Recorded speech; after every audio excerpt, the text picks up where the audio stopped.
Je suis passée de 0 à 15 000 abonnés sur TikTok en à peine un mois. J'ai fait plus de 3 millions de vues et j'ai plus de 350 000 j'aime. J'ai fait une première vidéo en t'expliquant mon bilan de ce premier mois passé sur TikTok. Et aujourd'hui, je vais répondre à toutes les questions que vous m'avez posées sur Instagram et sur TikTok.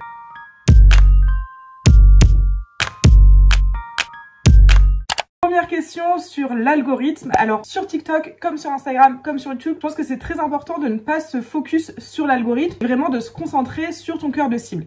Tout simplement parce que sur tous les réseaux sociaux, l'algorithme n'a qu'un seul but, et je le dis toujours, c'est de présenter le bon contenu aux bonnes personnes au bon moment. Donc si tu as bien identifié ta cible et que tu arrives à utiliser son langage et à lui parler, à la toucher directement, eh bien alors l'algorithme va pousser ton contenu parce que tu vas parler à ta cible. En fait, voilà comment ça marche, c'est très simple. Tu vas poster tes vidéos, TikTok va en pousser certaines, pas toutes, et il va voir en fait à quel point les gens interagissent avec ton contenu. Si les gens aiment bien ton contenu, donc like, commande, partage, enregistre, peu importe s'ils interagissent avec ton contenu, TikTok va être content parce qu'en fait tu l'aides à garder les gens sur la plateforme et du coup il va pousser ton contenu encore plus. Donc ce qu'il faut, c'est ne pas te concentrer sur l'algorithme, ne pas te concentrer sur le robot, mais vraiment te concentrer sur les gens derrière. Donc qu'est-ce qui plaît aux gens sur TikTok, qu'est-ce qui plaît à ta cible sur TikTok, et du coup de créer du contenu dans ce sens-là. Alors pour savoir ça, il faut évidemment étudier ta cible en amont, ça c'est vraiment la base de ta stratégie sur TikTok et même en dehors de TikTok. Et sur TikTok, ce que je te conseille de faire aussi, c'est tout simplement de tester un maximum de formats, de tester un maximum de sujets pour voir ce qui marche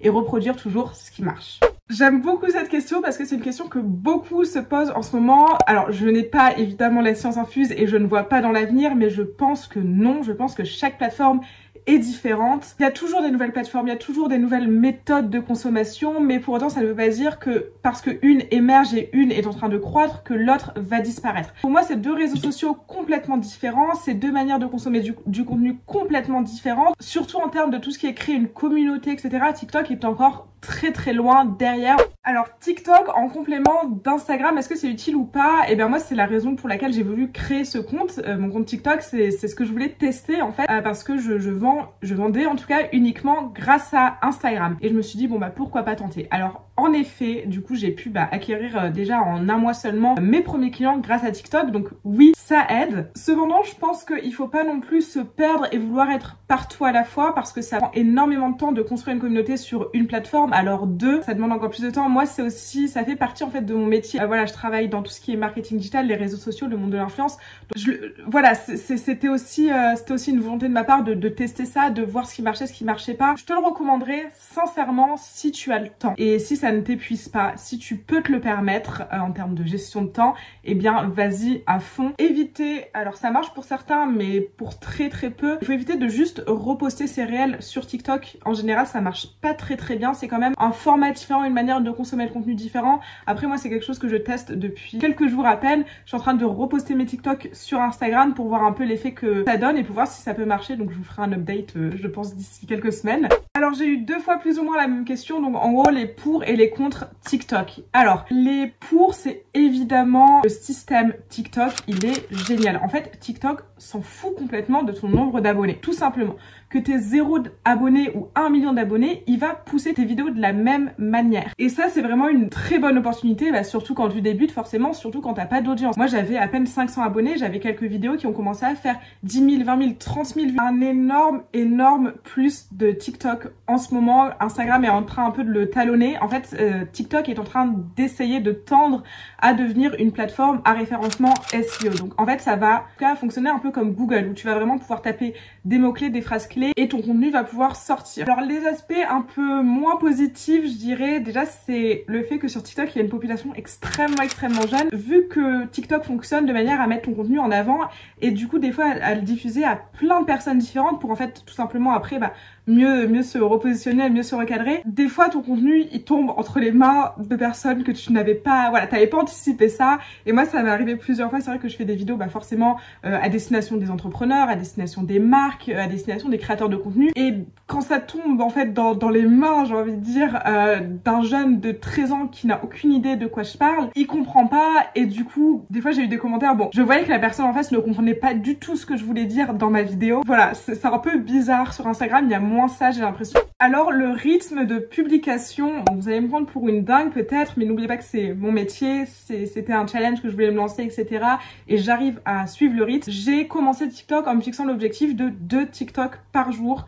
Et en fait, très vite, j'ai vu que je pouvais faire beaucoup plus. Là, je suis environ, et encore des fois, je me contiens, je suis environ à 5-6 TikTok par jour, tout simplement dans l'optique d'aller vite, de tester énormément et d'avoir des chiffres, de m'appuyer sur ces chiffres pour réadapter ma stratégie. Idéalement, si vous pouvez en poster 5 par jour, faites-le, mais pareil, comme je disais au début, faut pas non plus s'épuiser, c'est pas le métier de tout le monde, ça doit pas non plus devenir voilà quelque chose qui te prend toute ta journée. Donc le rythme parfait n'existe pas, le rythme parfait n'existe sur aucune plateforme selon moi, il faut juste trouver le rythme qui nous convient. Eh bien j'aimerais dire une caméra de haute qualité, des ring lights, un micro, mais moi c'est pas ce que je fais, c'est ce que j'aimerais faire plus tard. Voilà, j'investirai certainement dans une caméra, dans un micro, parce que je trouve que quand je vois des vidéos avec cette excellente qualité, moi ça m'accroche beaucoup plus. Je n'avais pas forcément envie d'investir dans mon matériel TikTok, donc je filme avec mon iPhone. J'ai toujours ma petite ring light derrière moi, histoire d'avoir une luminosité quand même assez correcte, parce que bon, on va éviter de filmer dans le noir, que ce soit tout flou, etc.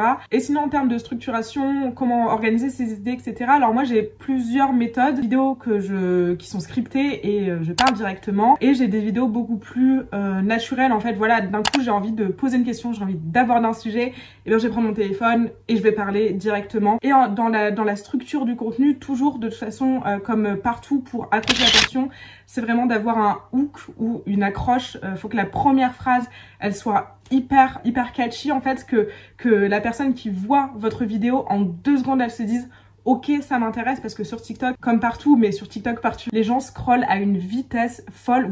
Comment développer son compte TikTok pour avoir des partenariats avec des marques? Alors, très bonne question. Déjà, dans un premier temps, si t'es créateur de contenu et que tu comptes sur TikTok pour te faire de l'argent, oublie. Moi, j'étais très curieuse de savoir combien le fonds créateur payait sur TikTok. J'avais entendu que c'était une misère. Je vous confirme, il paye une misère. Je vous mettrai mes chiffres là. Parce que, en effet, si tu veux monétiser ton TikTok, il vaut mieux vendre tes produits, vendre tes services ou faire des partenariats avec des marques. Et alors pour ça, une technique, la technique qui marche le mieux, c'est spécialise-toi dans un domaine. Par exemple, tu veux faire des collaborations avec des marques de cosmétiques, parle de skincare, parle de make-up, parle de soins. Positionne-toi en fait comme une experte dans ce domaine. Et sur TikTok, il y a également le Creator Marketplace, je pense que ça s'appelle. C'est un super outil, je crois qu'il faut au moins 10 000 abonnés pour le rejoindre. Pareil, j'ai été voir par curiosité, je pense que c'est un outil ultra intéressant, surtout pour les créateurs de contenu, comme ça, qui veulent faire des partenariats avec des marques. En fait, c'est les marques qui vont contacter TikTok et qui vont dire, voilà, on aimerait faire une campagne avec, disons, 100 influenceurs. Et du coup, t'as la marque qui va t'écrire un petit brief, en fait. Par exemple, voilà, on recherche des créateurs de contenu pour faire du contenu autour de la canette Perrier énergisante. Toi, en tant que créateur de contenu, tu vas pouvoir candidater à cette campagne, avoir la possibilité d'être choisi, du coup de recevoir les produits et éventuellement d'être payé par derrière. Alors, combien de temps par jour? Ça, c'est une très bonne question. Je prévois à l'avance. Donc, c'est-à-dire que le samedi, je filme tout, je monte tout et j'ai tout dans les brouillons prêts à partir. En fait, j'ai un peu changé. Au début, je faisais uniquement des vidéos que j'avais planifiées, que j'avais écrites, j'avais tout dans mes brouillons et je publiais au fur et à mesure.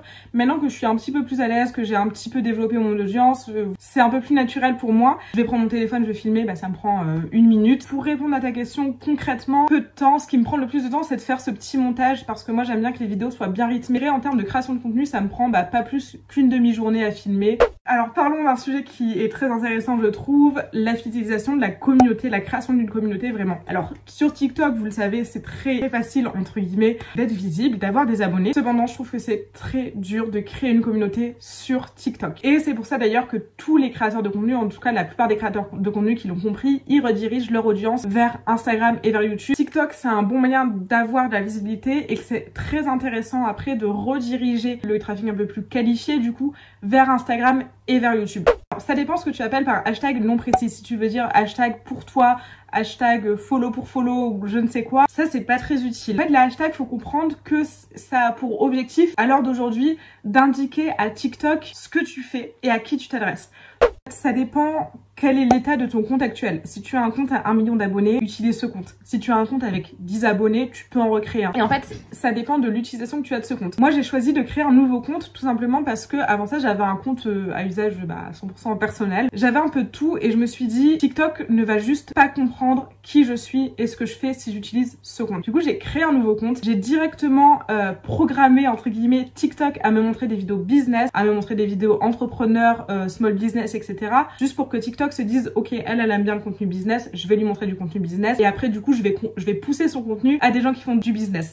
Donc voilà, c'était tout pour cette vidéo. Si jamais tu as d'autres questions par rapport à TikTok, n'hésite pas à me les poser en commentaire et je me ferai un plaisir de t'y répondre. Et du coup, je te dis à mercredi pour une nouvelle vidéo.